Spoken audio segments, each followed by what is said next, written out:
heading into this little time off, how do you think the guys have played or worked out, I guess, the first 4 practices? Been good energy. A lot of guys back. A lot of guys know what to expect and how to act and what we expect of them. And so the energy's been good. Got to clean up a bunch of things. Defensively, you can see they've retained a lot and they're attacking and they've got good energy. And that's fun to watch. A lot of experienced players on the defense side of the ball making a bunch of plays and having a lot of fun out there.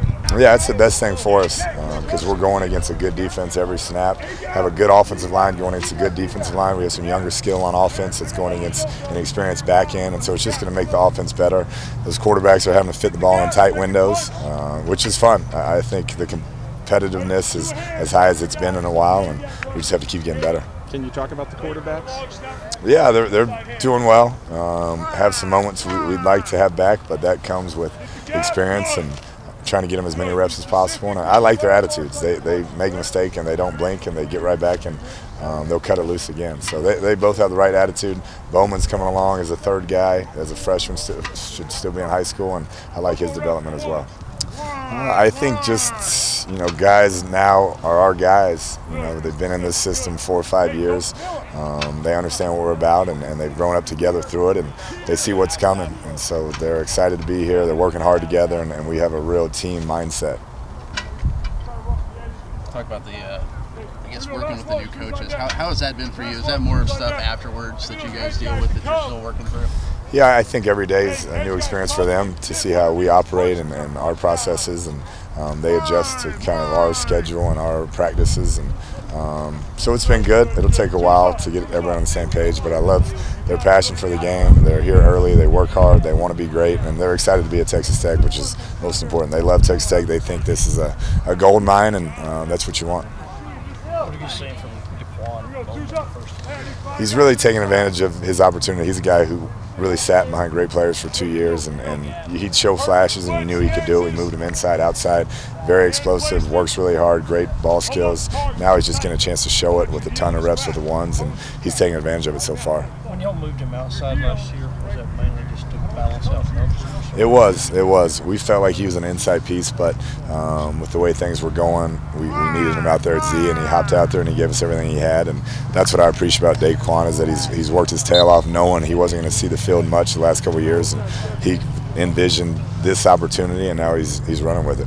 And kind of, I guess, to follow up on what Jared said, he's a guy who could have been frustrated coming here from a junior college when he didn't. Basically, he's had 2 years that he hasn't done much. Right, and you appreciate those players in this day and age, not just hey, I'm not playing as much, or the coach said this guy's better than me. He's worked and grinded and knew what he wanted to get to, and now he's got a shot to prove everybody how good he is, and that's, as a coach, you really appreciate that in this day and age. Coach saw Kiki up here a couple practices, of course, him and Dylan and Shimanek were at the combine. How do you feel like they did? Have you talked to them since then? Yeah, I have. I've talked to Kiki and Nick have been in town. They're getting ready for their pro day here, where they'll be throwing, and so they're getting on the same page. And Kiki ran really well. It sounds like Nick threw the ball great. Dylan, I guess, had the top spark score of any of the wide receivers. So it's a testament to how hard those guys work and prepare, and they're all 3 guys who are kind of can't-miss guys in my eyes, in that you know what you're going to get, a hard worker that does things right, talented players, and excited to see how it goes for him in the draft. Wish Kiki was still out here playing, but I'm glad he did well, and I expect some team to be really lucky when they choose him. When NFL teams want to get the lowdown on guys like that, do they talk to you or position coaches? They do. They really run the gamut. Strength coach, position coach, myself. So they leave no stone unturned when investigating these players that they're going to invest a lot of money in. How's it working out as far as running the offense, Coach Johns, Coach McGuire, just all that? How's that going so far? It's been really good. They have great synergy. They bring a lot of great ideas in the run game, different things. They've been successful at different programs, so there's just a lot of information being exchanged, which is what I want. I want new ideas. I want to see how we can make ourselves better. So I couldn't be more pleased with how that's gone thus far. On that note, how are the running backs looking so far? Good. Having Daylion back is good. Trey's limited until after spring break, and we know what we got with him. Trying to get Nisby going. Mason Reed and Tyler Carr are going to be a fullback type body that we're working in there. So I'm happy with the progress. We just got to keep going. Mason Reed being back is a pretty big deal. I mean, he was becoming a big part of the offense before he got hurt. How's he look so far? He was. He's always, one of those workout warriors. He wins every rep, works his tail off.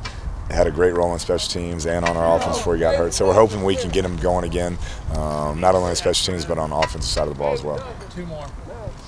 What are some things that McLean Carter needs to improve on this spring? He's got to become a more accurate passer consistently, and then decision making. I think he's athletic. He's got a great presence with the guys, but in our offense, you got to be consistent with your accuracy, and you got to make great decisions. We're going to play better defense this year, so ball security is going to be at a premium, and I'd say those are his two biggest points that we're working on throughout the spring.